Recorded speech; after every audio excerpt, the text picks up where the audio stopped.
আপনারা দেখছেন আরো 12 আপনাদের সঙ্গে রয়েছে আমি অঙ্কুর। আসছি এই মুহূর্তের গুরুত্বপূর্ণ খবরে। আজ বিধানসভার অধিবেশনে উপস্থিত ছিলেন মুখ্যমন্ত্রী। একদিকে মুখ্যমন্ত্রী যেমন রাজ্যের পর্যটন দপ্তরের যে উন্নয়ন তা নিয়ে বক্তব্য রেখেছেন, তার পাশাপাশি কেন্দ্রীয় সরকারের ওয়াকফ বিল বিরোধী প্রস্তাব নিয়েও বক্তব্য রেখেছেন।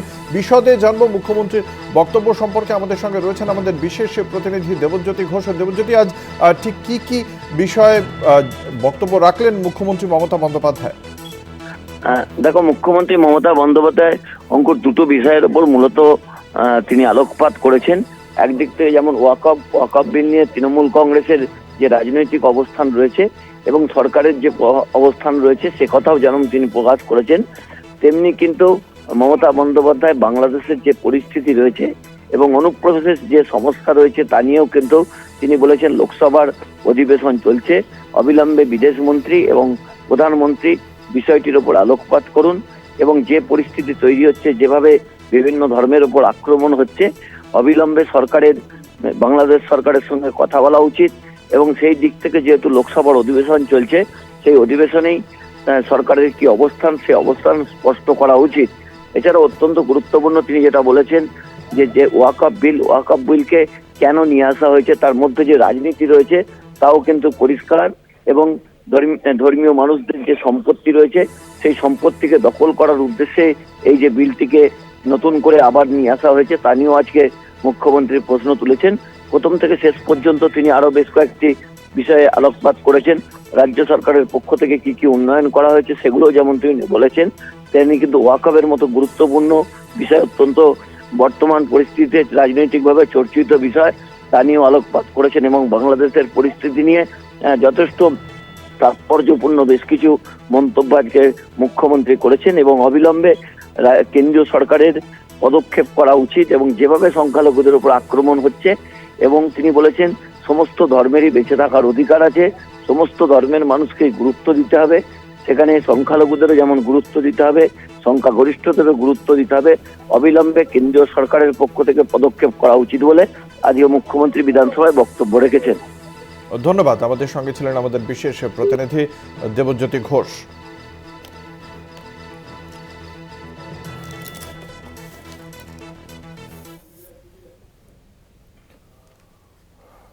রাজ্যের প্রাক্তন শিক্ষামন্ত্রী পার্থ চট্টোপাধ্যায়ের জামিন মামলার শুনানি ছিল আজ সুপ্রিম কোর্টে। শীর্ষ আদালতে পার্থ চট্টোপাধ্যায়ের জামিন মামলার শুনানি পিছিয়ে গিয়েছে বলেই জানতে পারা যাচ্ছে। আজ বিচারপতি সূর্যকান্ত এবং বিচারপতি উজ্জ্বল ভূঁইয়ার ডিভিশন বেঞ্চে পার্থ চট্টোপাধ্যায়ের জামিন মামলার শুনানি ছিল। বিশদে জানবো এই বিষয়ে শীর্ষ আদালতের পক্ষ থেকে ঠিক কি বলা হয়েছে। আমাদের সঙ্গে রয়েছেন আমাদের প্রতিনিধি পল্লব চট্টোপাধ্যায়। ঠিক কি বলা হয়েছে এই বিষয়ে শীর্ষ আদালতের পক্ষ থেকে? কেন শুনানি পিছিয়ে দেওয়ার প্রয়োজন হলো? দেখো, সাধারণত এসব ক্ষেত্রে তদন্তকারী সংস্থা কোনো ডকুমেন্ট অথবা কানেক্টেড কোনো মামলার পরিপ্রেক্ষিতে এরকমই কোনো প্রার্থনার পরিপ্রেক্ষিতে কিন্তু সুপ্রিম কোর্ট এই মামলার শুনানিটা পিছিয়ে দিয়েছে। শোনা যাচ্ছে বৃহস্পতিবার শুনানির সম্ভাবনা আছে, এটুকু আপাতত জানা গেছে। ধন্যবাদ। আমাদের সঙ্গে ছিলেন আমাদের প্রতিনিধি পল্লব চট্টোপাধ্যায়।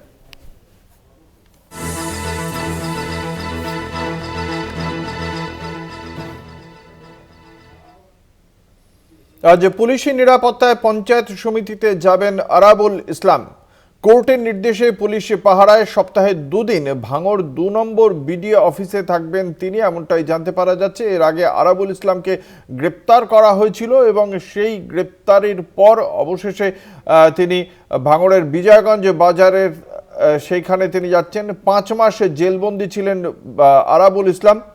এরপর গত 2রা জুলাই জামিন পান আরাবুল ইসলাম। আমাদের সঙ্গে রয়েছেন আমাদের প্রতিনিধি জাহাঙ্গীর হোসেন। তার এই পঞ্চায়েত সমিতির অফিসে যাওয়া নিয়ে এখনো পর্যন্ত আরাবুল ইসলামের পক্ষ থেকে তার কি বক্তব্য? এই যে পুলিশি প্রহরায় তাকে যেতে হচ্ছে, 5 মাস জেলবন্দি থাকার পর তিনি আবারও যাচ্ছেন, তার কি বক্তব্য এবং পঞ্চায়েত সমিতির অফিসেই বা তাকে কতটা স্বাগত জানানো হবে, কি মনে হচ্ছে? দেখো, দীর্ঘদিনের অপেক্ষা। এবারে ভাঙড় 2 নম্বর ব্লক যে পঞ্চায়েত সমিতির অফিস, এই পঞ্চায়েত সমিতির অফিসে আসলেন ভাঙড়ের প্রাক্তন বিধায়ক তথা পঞ্চায়েত সমিতির সভাপতি আরাবুল ইসলাম। দীর্ঘদিন জেলে ছিলেন, তারপরে কন্ডিশন ছিল যে ব্লক চত্বরে তিনি যেতে পারবেন না। অবশেষে সেই কন্ডিশন উঠে, কোর্টের পক্ষ থেকে কন্ডিশন উঠে গেলে বলা হয় সপ্তাহে 2 দিন করে তিনি তার কর্মস্থল যে ভাঙড় 2 পঞ্চায়েত সমিতি, সেখানে তিনি বসতে পারবেন এবং পরিষেবা দিতে পারবেন। সেই মোতাবেক আজ সোমবার আরাবুল ইসলাম তার কর্মী সমর্থকদের নিয়ে তিনি কিন্তু ভাঙড় 2 যে পঞ্চায়েত অফিস সেখানে আসেন এবং তার পূর্বে কিন্তু তাকে নির্দেশ দেওয়া ছিল যে পুলিশের নিরাপত্তায় কিন্তু পৌঁছাবেন। সেই মতো কিন্তু কলকাতা পুলিশের বিশাল পুলিশ আরাবুল ইসলাম নিরাপত্তা দিয়ে নিয়েই কিন্তু ভাঙড় 2 পঞ্চায়েত সমিতি পৌঁছায় এবং রাস্তার বিভিন্ন মোড়ে মোড়ে আরাবুল ইসলামের কর্মী সমর্থক অনুগামীরা তারা কিন্তু ফুলমালা দিয়ে তাকে স্বাগত জানায়, এখানে শুভেচ্ছায় ভাসিয়ে দেয়।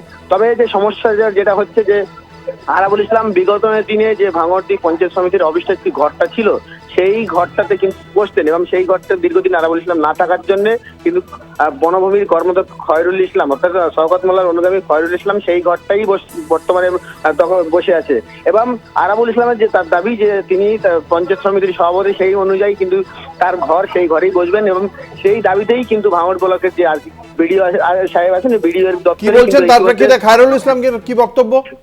খয়রুল ইসলাম তিনি জানাচ্ছেন যে পঞ্চায়েত সমিতির সমস্ত মেম্বারদের মতামতেই তিনি ওই ঘরটা নিয়েছেন এবং তাই তিনি ওই ঘরটাই বসে আছেন। ইতিমধ্যে সমস্ত ঘরে অন্যান্য কর্মদক্ষরা তারা বসে আছে কিন্তু আরাবুল ইসলাম ঘর পাওয়ার দাবিতে বিডিওর সাথে ইতিমধ্যে আলোচনা চালাচ্ছেন। ধন্যবাদ। আমাদের সঙ্গে ছিলেন আমাদের প্রতিনিধি জাহাঙ্গীর হোসেন।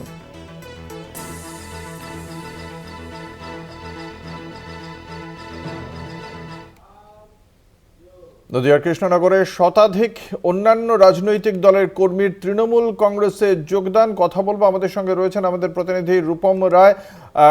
কতজন কর্মী অন্যান্য কোন কোন দল থেকে তৃণমূল কংগ্রেসে যোগ দিলেন, কার হাত ধরে যোগদান হলো?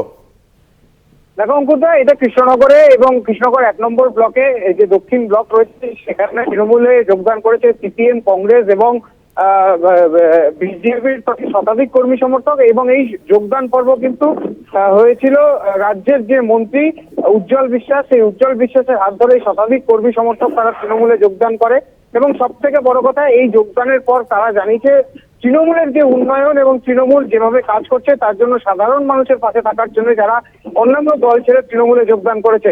যদি এই যোগদানের পর রাজ্যের মন্ত্রী উজ্জ্বল বিশ্বাস এবং সেখানকার যারা স্থানীয় নেতৃত্ব রয়েছেন তারা জানিয়েছেন যে এই যোগদানের পর তৃণমূল আরো শক্তিশালী হলো এবং 2026-এর আগে আরো যোগদান হবে এবং সেই যোগদানে 2026-এর তৃণমূল বিপুল ভোটে জয়লাভ করবে আবারও। অঙ্কুরদা, ধন্যবাদ। আমাদের সঙ্গে ছিলেন আমাদের প্রতিনিধি রূপম রায়।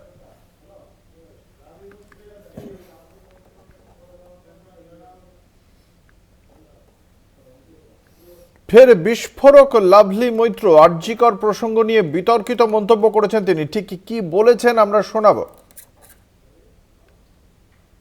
কত বড় মূর্খ! ব্যানারটা যদি করিস নাগরিক সমাজ তাহলে একটু আলাদা কর, সেই লাল কালো, সেই সিপিএম এর আদল, সেই কমিউনিস্ট মার্ক্সবাদী পার্টি তাদের আদলে তৈরি করে বলছে নাগরিক সমাজের রাত দখল কর্মসূচি। সে রাত দখলে কি হচ্ছে? গান বাজনা হচ্ছে, পথে ছবি আঁকছে, গিটার বেজে গান করছে, নাটক করছে, রাস্তায় নাচ করছে, মানে নাচন কদন গিটার গান সবকিছু চলছে। তাদের লক্ষ্য কি? তিলোত্তমার নাকি বিচার চাই। তিলোত্তমার বিচার নয়, তিলোত্তমার মা বাবার কষ্ট যন্ত্রণা, তাদের সন্তান হারা শোক, সেটাকে বাজারে বিক্রি করা, রাজনৈতিক মুনাফা তৈরি করা, রাজনৈতিক লাভ এবং তার সাথে সাথে কি নিজেদের একটু আনন্দ ফুর্তি। এই যে বয়ফ্রেন্ড গার্লফ্রেন্ড বলছে, ঠিকই তো, সারা রাত একসাথে থাকা যাবে, গান বাজনা হবে, কিছু নেশাভান হবে, বিরিয়ানি খাওয়া হবে, ভালোই তো, সারা রাতটা যদি এভাবে কাটে। আমাদের সঙ্গে রয়েছেন আমাদের প্রতিনিধি সুখদেব দে। সুখদেব, এই যে বক্তব্য, এটাকে জেলা তৃণমূল নেতৃত্ব কিভাবে দেখছে? দেখো অঙ্কুর, গতকাল সোনারপুরের একাধিক জায়গায় ধর্ণা কর্মসূচি ছিল। ধর্ণা কর্মসূচি মূলত অপরাজিতা বিলের সমর্থনে ছিল। তোমাকে বলে রাখি যে সম্প্রতি যে বিধানসভায় যে এই অপরাজিতা বিল পেশ করা হয়েছে সেটা এখনো রাজ্যপাল সাইন করেনি বলে তাদের যেটা বক্তব্য। তবে এটা কেন আইনে পরিণত হচ্ছে না তার জন্যই কিন্তু এই ধর্ণা কর্মসূচি সোনারপুরে বিভিন্ন এলাকায় করা হচ্ছে। সেখানে কিন্তু উপস্থিত ছিল বিভিন্ন তৃণমূল নেতৃত্ব কি বলছে সুখদেব?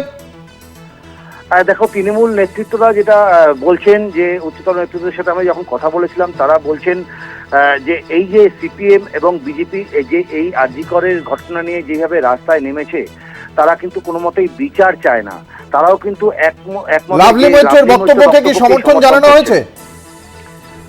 আরেকবার যদি বলো। লাভলি মৈত্রের বক্তব্যকে কি সমর্থন জানানো হয়েছে জেলা তৃণমূল নেতৃত্বের পক্ষ থেকে? একদমই তাই। দেখো, তাদের কিন্তু এক প্রকার লাভলি মৈত্রকে সমর্থনই করা হয়েছে। ধন্যবাদ। আমাদের সঙ্গে ছিলেন আমাদের প্রতিনিধি সুখদেব দে।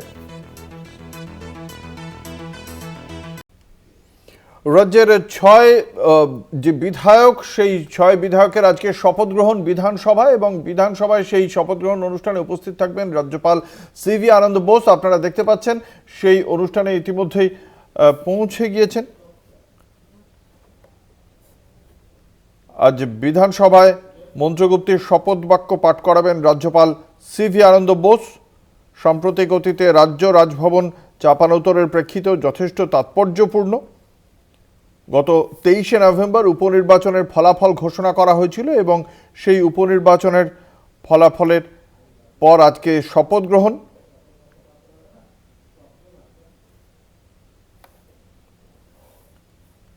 যে 6টি কেন্দ্র ছিল, সেই 6টি কেন্দ্রের মধ্যে 6টি আসনেই তৃণমূল কংগ্রেসের প্রার্থীরা বিজয়ী হয়েছেন। সিতাইয়ে সঙ্গীতা রায়, মাদারিহাটে জয়প্রকাশ টোপ্প, নৈহাটিতে সনৎ দে, হাড়োয়ায় শেখ রবিউল ইসলাম, মেদিনীপুরের সুজয় হাজরা এবং বাঁকুড়ার তালডাংরায় ফাল্গুনী সিংহবাবু। এই 6টি আসন থেকে তৃণমূল কংগ্রেসের এই 6 প্রার্থী বিজয়ী হয়েছেন। এই 6 জনেরই আজকে শপথ গ্রহণ অনুষ্ঠান রয়েছে। রাজ্য বিধানসভায় তাদের শপথ বাক্য পাঠ করাবেন রাজ্যপাল সিভি আনন্দ বোস। মুখ্যমন্ত্রী মমতা বন্দ্যোপাধ্যায় বিধানসভায় এই মুহূর্তে উপস্থিত রয়েছেন, ফলে সেক্ষেত্রে দীর্ঘদিন পর একসঙ্গে অনুষ্ঠানে অংশ নিতে দেখা যাবে রাজ্যের প্রশাসনিক এবং সাংবিধানিক প্রধানকে।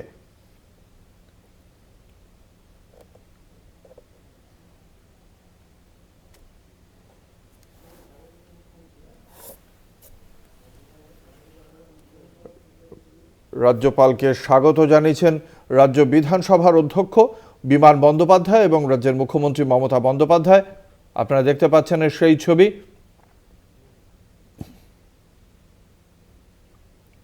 ছয় বিধায়কের শপথ গ্রহণ।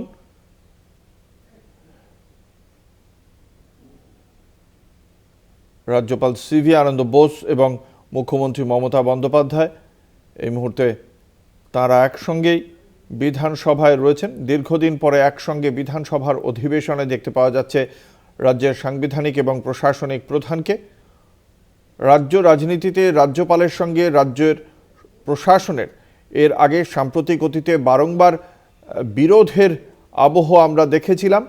সেই জায়গা থেকে আজকের এই পরিবেশ অত্যন্ত তাৎপর্যপূর্ণ। সেক্ষেত্রে দুপক্ষের যে চাপানুতর তার অবসান ঘটল কিনা তা নিয়েও চর্চা শুরু হয়েছে রাজনৈতিক মহলে।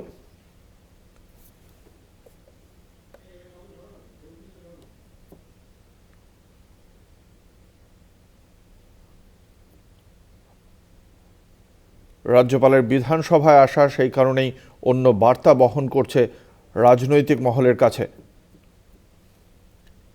খুব ফলত প্রশ্ন উঠছে, তাহলে কি রাজ্যপালের সঙ্গে রাজ্য প্রশাসনের দূরত্ব কি তাহলে কমছে? কারণ একসময় রাজ্যের শাসক দল তৃণমূল কংগ্রেসের পক্ষ থেকেই রাজভবনকে বিজেপির পার্টি অফিস বলেও অভিহিত করা হয়েছিল।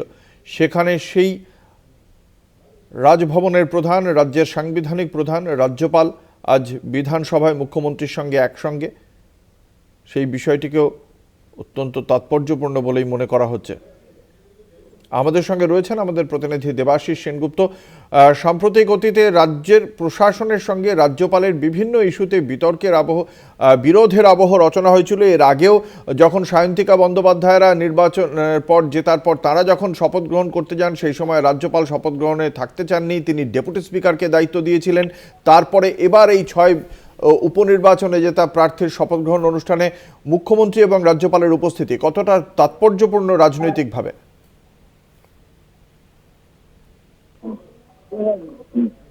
হ্যালো, হ্যাঁ দেবাশিস, শুনতে পাওয়া যাচ্ছে? হ্যাঁ বল। দেবাশিস, আজকে রাজ্যপাল বিধানসভায় উপস্থিত, বিধায়কদের শপথ গ্রহণ অনুষ্ঠানে মুখ্যমন্ত্রী নিজেও উপস্থিত রয়েছেন। রাজনৈতিকভাবে কতটা তাৎপর্যপূর্ণ এই ঘটনা? তো যথেষ্ট তাৎপর্য। এই মুহূর্তে রাজ্যপাল বিধানসভায় আছে, সেখানে বাংলার সঙ্গীত, জাতীয় সঙ্গীত চলছে। ইতিমধ্যেই তিনি উপস্থিত হয়েছেন। 6 জন যে বিধায়ক, নির্বাচিত বিধায়ক, তাদেরকে শপথ গ্রহণ করানোর জন্য এই মুহূর্তে কিন্তু বিধানসভায় রয়েছে। এবং এই 6 জনের মধ্যে রয়েছেন সীতায় সঙ্গীতা রায়, হারোয়ার রবিকুল ইসলাম, নৈহাটি সনদে, মেদিনীপুরে সুজয় হাজরা, বাঁকুড়া ফাল্গুনী সিংহবাবু, মাদারিহাটে জয়প্রকাশ টেপ্পো। তাদেরই শপথ গ্রহণ করাবেন রাজ্যপাল। এবং সেখানে রয়েছেন মুখ্যমন্ত্রী রয়েছেন। এবং এই যথেষ্ট তাৎপর্যপূর্ণ, কারণ রাজ্যপাল, রাজভবন এবং রাজ্যের যে সংঘাত, সে সংঘাতটা অনেকটাই মৃত্যু বলে মনে করছে রাজনৈতিক মহল। ভারতীয় জনতা পার্টি কি এই শপথ গ্রহণ অনুষ্ঠানে উপস্থিত থাকবে? না, এই মুহূর্তে তাদের কোনো সদস্য এই মুহূর্তে নেই সেখানে বিধানসভায়। ধন্যবাদ। আমাদের সঙ্গে ছিলেন আমাদের প্রতিনিধি দেবাশিস সেনগুপ্ত। এই মুহূর্তে রাজ্য বিধানসভায় বিরোধী বিজেপি বিধায়করা উপস্থিত নেই, ফলে প্রাথমিকভাবে মনে করা হচ্ছে বিধায়কদের এই শপথ গ্রহণ অনুষ্ঠান বয়কট করছে রাজ্যের প্রধান বিরোধী দল ভারতীয় জনতা পার্টি।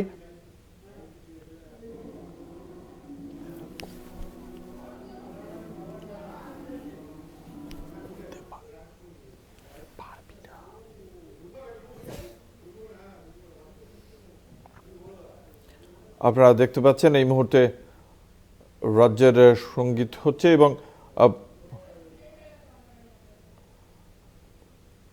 রাজ্যপাল সিভি আনন্দ বোস এই মুহূর্তে উপস্থিত রয়েছেন রাজ্য বিধানসভায়। উপস্থিত রয়েছেন রাজ্য বিধানসভার অধ্যক্ষ বিমান বন্দ্যোপাধ্যায়, মুখ্যমন্ত্রী মমতা বন্দ্যোপাধ্যায় সহ রাজ্যের অন্যান্য বিধায়ক এবং মন্ত্রীরা।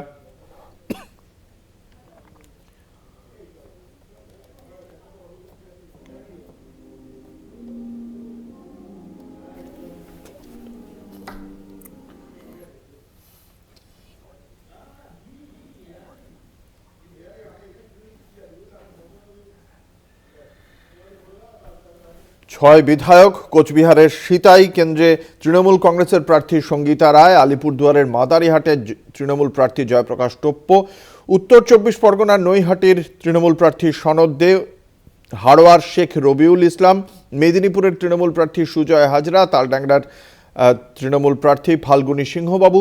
6 আসনে 6 তৃণমূল প্রার্থী বিজয়ী হন। নির্বাচন কমিশন গত 23শে নভেম্বর তাদের হাতে জয়ের শংসাপত্র তুলে দিয়েছেন। তারপর থেকেই বিধানসভার অধিবেশন চালু হওয়ার পর থেকেই অপেক্ষা ছিল।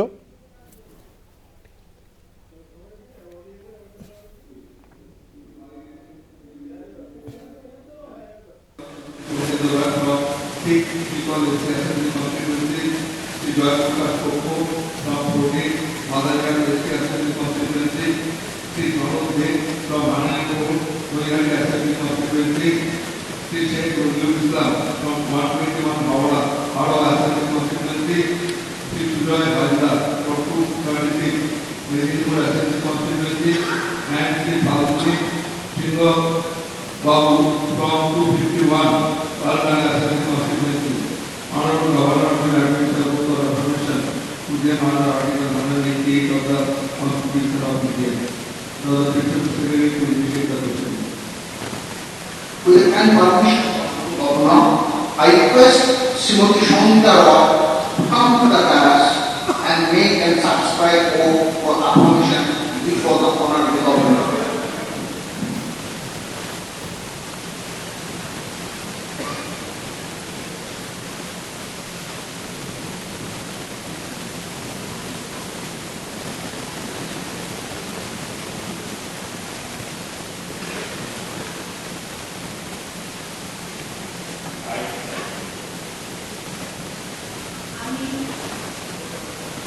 পশ্চিমবঙ্গ বিধানসভার সদস্য নির্বাচিত হইয়া ঈশ্বরের নামে শপথ করিতেছি যে বিধিবিধান শাসিত ভারতের সংবিধানের প্রতি আমি অকৃত্রিম নিষ্ঠা ও অনুগত পোষণ করি।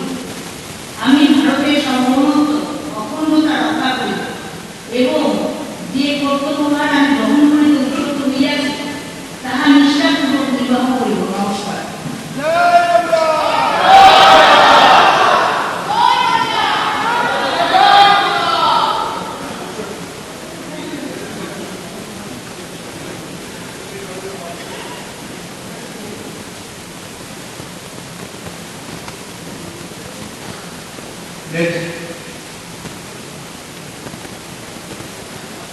Honorable Governor, I request Sri Joy Prakash Lopo to come to the dais and make and subscribe oath for affirmation before the Honorable Governor.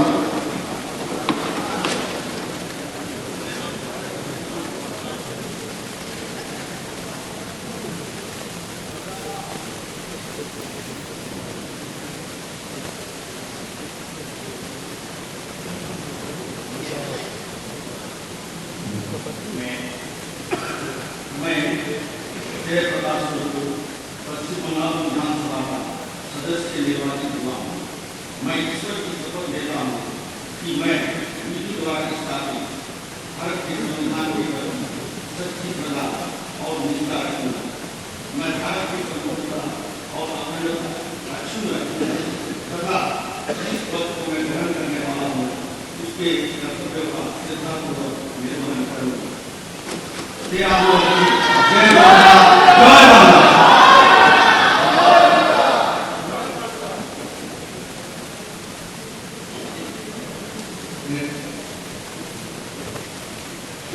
Kind permission of the Honorable Governor, I request Sri Sonopati to come to the dais and make and subscribe oath for acclamation before the Honorable Governor.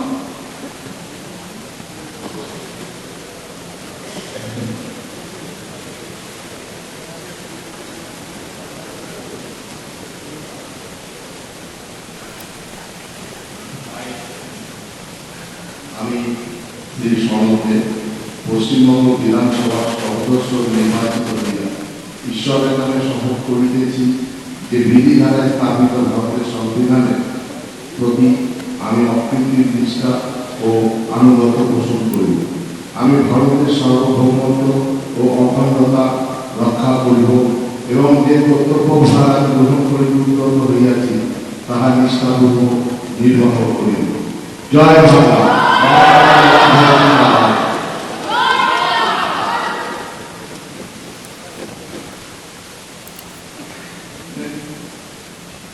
With kind permission of the Honorable Governor, I request Sri Sheikh Rabiul Islam to come to the dais and make and subscribe oath for affirmation for the Honorable Governor.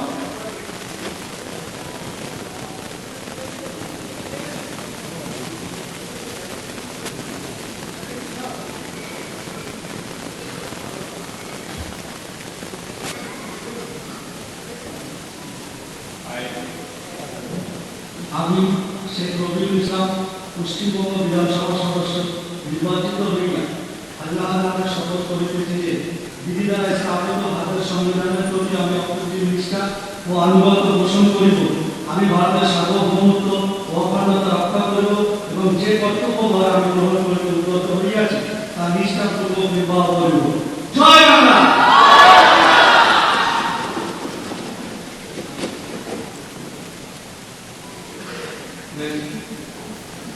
With the kind permission of the Honorable Governor, I request Sri Sujoy Hazra to come to the dais and make and subscribe oath for affirmation before the Honorable Governor.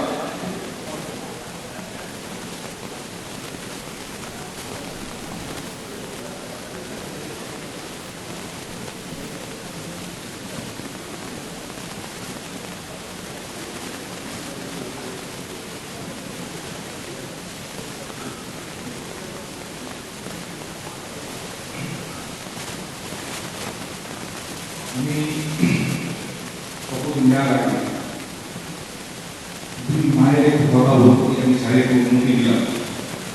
প্রথম হচ্ছেন যিনি আমার জন্মদাত্রী মা, যিনি আমাদের ছোটবেলা থেকে কাজ করে পথ চলতে শিখিয়েছেন, বড় হতে শিখিয়েছেন, মানুষ হতে শিখিয়েছেন। তাকে আমি বাড়িতে প্রণাম করে এখানে এসেছি। এই হাউস থেকে আজকে এখান থেকে তাকে আমি আরেকবার প্রণাম জানাচ্ছি। আর প্রণাম জানাচ্ছি আরেক মা যিনি আমার এখানে আসার সুযোগ করে দিয়েছেন। মমতাময়ী মা, যাকে 3.5 মাস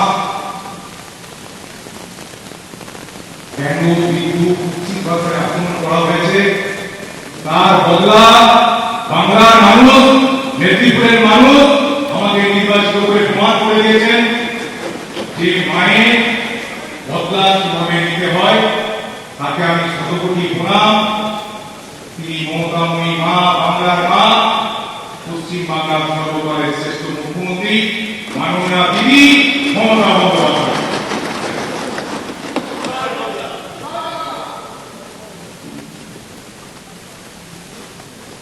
আমি সুজয় হাজার পশ্চিমবঙ্গ বিধানসভায় সদস্য নির্বাচিত হইয়া ঈশ্বরের নামে শপথ করিতেছি যে বিধি দ্বারা স্থাপিত ভারতের সংবিধানের প্রতি আমি অকৃত্রিম নিষ্ঠা ও আনুগত্য পোষণ করিব।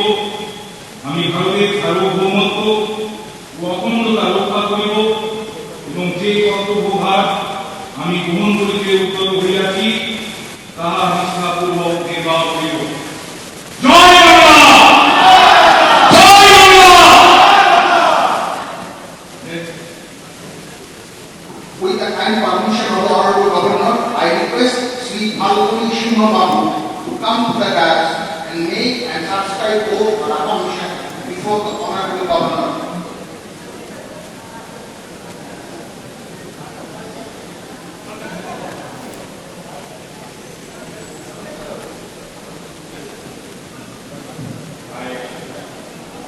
আমি শ্রী মালপরি সিংহ পশ্চিমবঙ্গ বিধানসভায় সদস্য নির্বাচিত হইয়া ঈশ্বরের নামে শপথ করিতেছি যে বিধি দ্বারা স্থাপিত ভারতের সংবিধানের প্রতি আমি অকৃত্রিম নিষ্ঠা ও আনুগত্য পোষণ করিব। আমি ভারতের সার্বভৌমত্ব ও অখণ্ডতা রক্ষা করিব এবং যে কর্তব্যভার আমি গ্রহণ করিতে উদ্যত হইয়াছি তাহা নিষ্ঠাপূর্বক নির্বাহ করিব। জয় বাংলা! জয় জগন্মোহন! জগন্মোহন চিৎকার!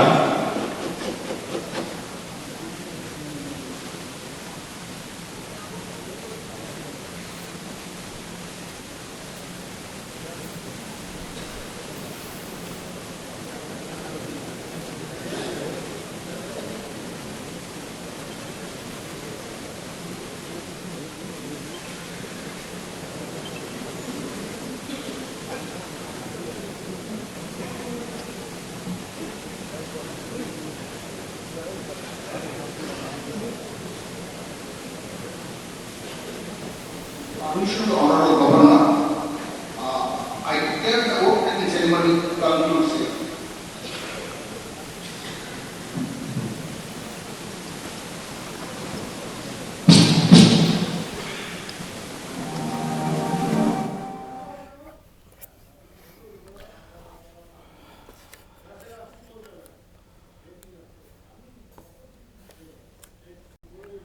বিধানসভায় হয়ে গেল ৬ কেন্দ্রের উপনির্বাচনে জয়ী প্রার্থীদের শপথ গ্রহণে উপস্থিত ছিলেন রাজ্যপাল সিভি আনন্দ বোস, মুখ্যমন্ত্রী মমতা বন্দ্যোপাধ্যায়, বিধানসভার অধ্যক্ষ বিমান বন্দ্যোপাধ্যায় সহ অন্যান্যরা।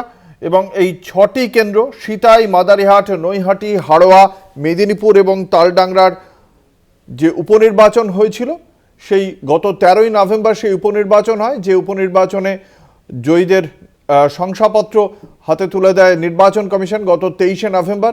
তারপরেই আজকে শপথ গ্রহণের দিন ধার্য হয়েছিল, যে শপথ গ্রহণ অনুষ্ঠানে উপস্থিত থাকবেন বলে আগেই জানিয়েছিলেন রাজ্যপাল সিভি আনন্দ বোস। এবং আজকে সুষ্ঠুভাবে সম্পন্ন হলো সেই শপথ গ্রহণ অনুষ্ঠান। তৃণমূল কংগ্রেসের ৬ প্রার্থী আজকে শপথ অনুষ্ঠানে উপস্থিত থাকলেন। তারা প্রত্যেকেই শপথ বাক্য পাঠ করার পর রাজ্যপাল এবং মুখ্যমন্ত্রী তাদের সম্মান জানানোর পাশাপাশি জয় বাংলা বলে বিধানসভায় তারা স্লোগানও দিয়েছেন। এই শপথ গ্রহণ অনুষ্ঠানে অবশ্য অনুপস্থিত ছিলেন বিরোধী বিজেপি বিধায়করা।